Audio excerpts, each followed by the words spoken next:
여러분 안녕하세요, 류입니다. 오늘은 연탁에 관한 두 번째 강의 시간이에요. 1편을 보지 않으신 분들은 반드시 보고 오셔야지 제가 지금 하는 강의가 이해가 되십니다. 오늘 말씀드릴 것은 연탁이 발생해야 되는 조건임에도 불구하고 연탁의 발생을 저지시키는 조건들, 그리고 또 동시에 연탁이 발생할 수도 있고 발생하지 않을 수도 있지만은 어떤 경우에 연탁이 발생하고 또 그로 인해서 어떤 식으로 의미를 바뀌게 하는지, 그것에 대해서 여러분들에게 설명드릴 거예요. 되게 간단해 보이고 별로 의미가 없어 보였던 연탁에 관한 진실 한번 파헤쳐 볼까요?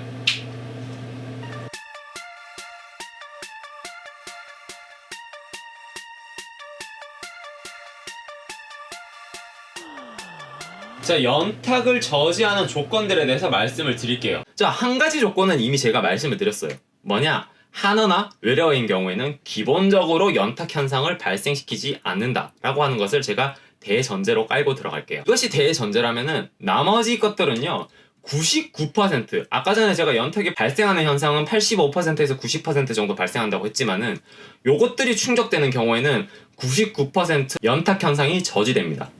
첫 번째 법칙은 라이먼의 법칙이라고 하는 법칙이에요.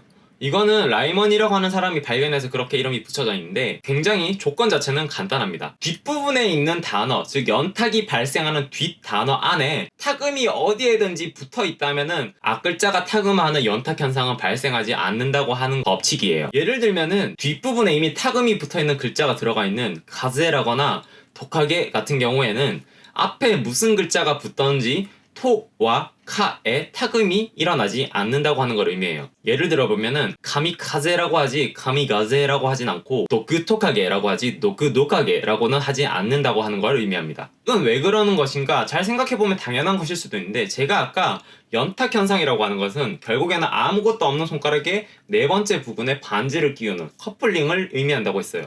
근데 이미 다른 손가락에 무언가 반지가 하나 들어가 있다면은 네 번째 손가락에 끼워진 커플링이 커플링인지 아니면은 그냥 패션 반지인지 알 수가 없게 되죠. 그래서 굳이 에너지, 즉 돈을 소비해서 커플링을 만들어야 될 이유가 사라지기 때문에 이 경우에는 연탁 현상이 발생하지 않게 됩니다. 그러면은 절대적으로 발생하지 않는 저지시키는 조건 두 번째는 무엇이 있을까요? 바로 의성어이거나 의태어인 경우예요. 예를 들면 카사카사, 히리히리, 히야히야 이런 경우들이 있겠죠. 이런 의성어라던가 의태어 같은 경우에는 앞에 글자 뒤에 글자가 모두 타그마돼가지고 카사카사면은 가사가사, 히리히리면은 미리미리 피리피리 이런 식으로 바뀔 수는 있어도 뒷부분의 단어만 연탁화가 발생되어가지고 카사가사 이런 식으로 바뀌는 일은 절대 없습니다. 왜냐하면은 의성어 의태어는 기본적인 다른 단어들과는 다르게 그 기본 형태라던가 소리값 자체가 이미 의미가 아니라 소리라던가 동작 형태 같은 거 착목해서 발생한 것들이기 때문에 그것들이 가지고 있는 음가를 웬만하면 변형시키지 않으려고 하는 성질이 강해요. 자, 이 의성어 의태어는 뭐라고 생각하시면 되는가 하면은 쌍둥이 남매라고 생각하시면 돼요. 쌍둥이 남매가 이렇게 눈앞에 있는데 얘네들이 같은 행동을 하는 것은 어색하지 않겠지만은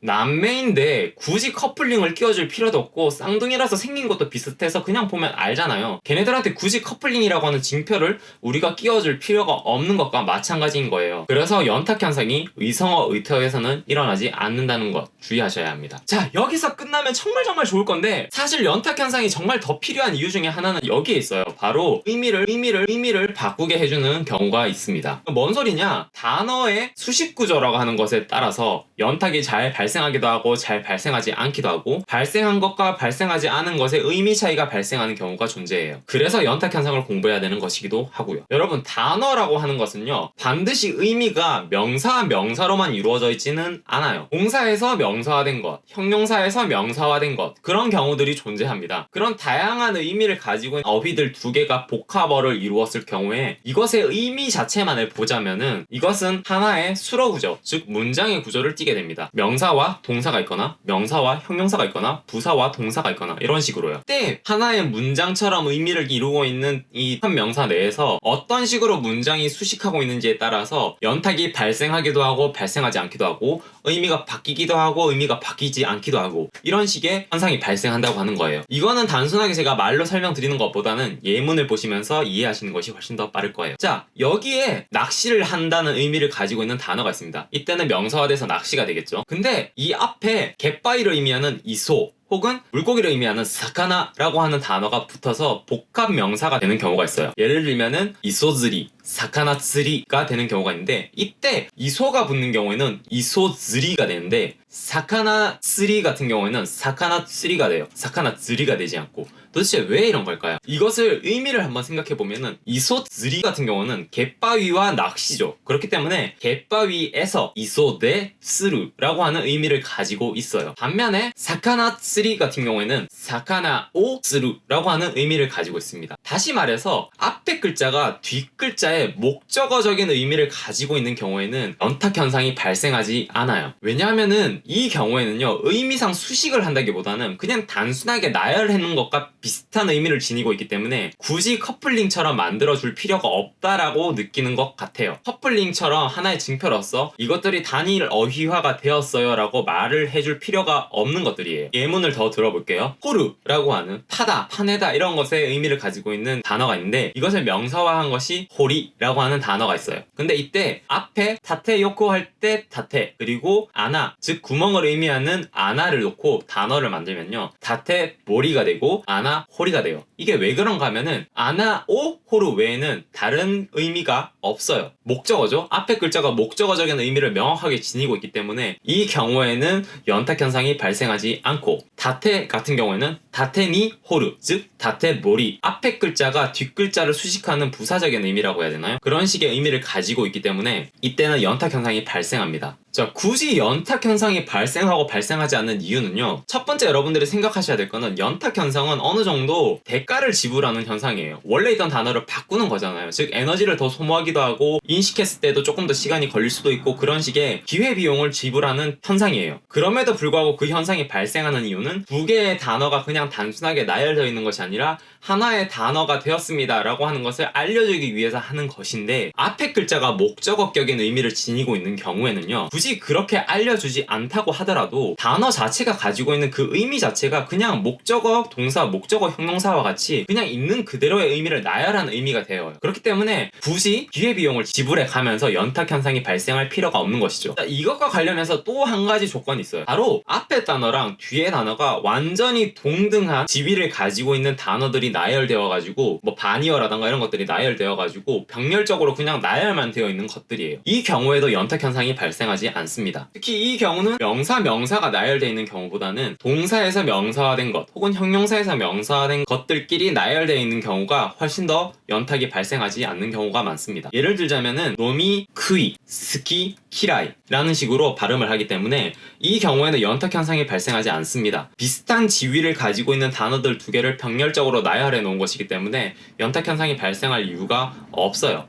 반면에 onna 기라이, 오토코 기라이처럼 명사 형용사인 경우에는 onna가 기라이, 오토코가 기라이 라고 하는 의미로 쓰이기 때문에 이때는 연탁 현상이 발생하고, 네구이라고 하는 단어가 있습니다. 뭐 탱자탱자 놀면서 이렇게 먹고 하는 건데, 네나가라쿠 혹은 네테쿠 이런 식의 의미를 가지고 있는 단어이기 때문에 이 경우에는 연탁 현상이 발생해요. 정렬 구조에서도요, 연탁이 발생할 수 있는 경우가 있고 발생하지 않는 경우가 있어요. 특히 명사인 경우에 이런 경우가 많은데요, 이 경우에는 의미의 차이가 또 발생합니다. 어떤 식으로 발생하느냐, 여기에 하와라고 하는 단어가 있습니다. 이 앞에 야마라고 하는 단어를 붙일게요. 산이고 강이죠. 이렇게 붙였을 경우에 발음이 어떻게 될까요? 발음은 크게 두 가지로 나눌 수 있습니다. 야마카와 라고 하는 발음이 나올 수 있고, 야마가와라고 하는 발음이 나올 수가 있어요. 야마카와는 어떤 의미일고 야마가와는 어떤 의미일까요?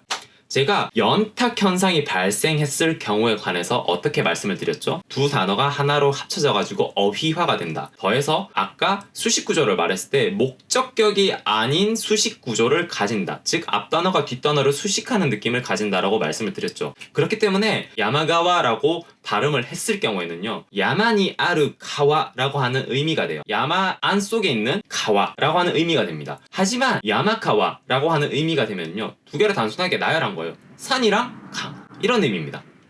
자, 이해가 되셨나요? 또 한 가지 더 예를 들어볼게요. 여기에 개를 의미하는 카니가 있습니다. 이 카니 앞에 사루라고 하는 단어를 붙일게요. 사루카니입니다.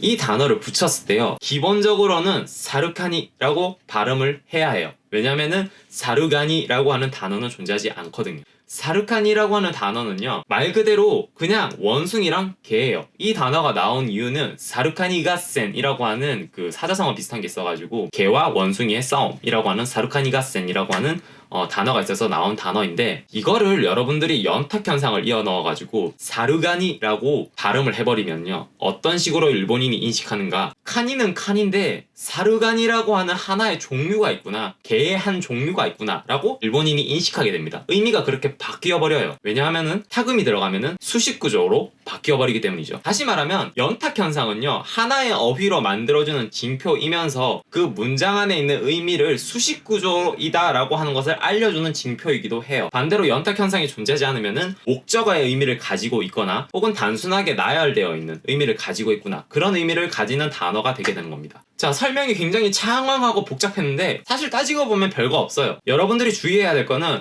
기본적으로 연탁이 발생하는 조건 4개, 연탁이 절대 발생하지 않는 조건 2개, 그리고 연탁이 발생했을 경우에 의미가 어떤 식으로 바뀌는지에 대한 거, 연탁이 발생하지 않았을 때는 의미가 대충 이런 식이다 라고 하는 거, 이런 식으로 구분해서 여러분들 머릿속에 정리만 해놓으면요, 알기 쉽습니다. 정 외우시기 힘들다고 생각되면은 제가 말씀드린 조건들과 예시 단어들을 외우고 계시면 돼요. 아마 어떤 학원에 가신들 지금 제가 말씀드린 것처럼 연탁이 발생하는 경우, 발생하지 않는 경우 왜 그렇게 되는지, 연탁이 왜 존재하는지에 관해서 제대로 여러분들한테 설명해 주시는 분은 아무도 없을 거라고 생각해요, 감히. 자, 제가 알고 있는 대부분의 정보를 이 강의에 집어넣었어요. 그래서 좀 양이 방대해지긴 했는데, 사실 이 강의는 구독자분 중에 한 분께서 지속적으로 저에게 연탁에 관해서 알려달라고 하는 요청을 해주셨기 때문에 만들어진 강의이기도 해요. 여러분께서 어떤 현상에 대해서, 그리고 어떤 것을 어떤 식으로 공부하면 되는지에 대해서 굉장히 궁금해 하신다면은 지금 저에게 문의를 주시기 바랍니다. 저한테 지속적으로 문의를 주시는 내용은 제가 되도록이면은 강의로 만들려고 노력하고 있어요.